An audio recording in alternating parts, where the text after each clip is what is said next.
মুসা নবী একদিন আল্লাহর কাছে কয়, আল্লাহ ফেরাউনে তো জ্বালান জ্বালায়, তুমি কি ফেরাউনকে গজব দিয়া ধ্বংস করতে পারো না?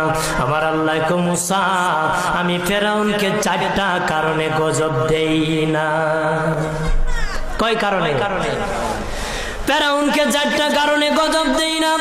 1 নম্বর কারণ হলো, রে মুসা, সারাদিন ফেরাউন বলে আমি খোদা, আর রাত যখন হয়ে যায় জঙ্গলে যায় করলাম আমি জানি তুমি খোদা, আমি খোদা না, কিন্তু আমারে মানুষ খোদা কইলে ভালো লাগে, খোদা কইলে ভালো লাগে।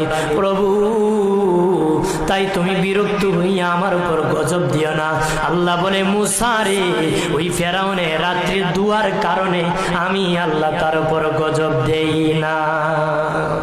2 নম্বর কারণ হলো, আরে মুসা তোমার মুখে দাড়ি, ফেরাউনের মুখে দাড়ি, তোমার বরণের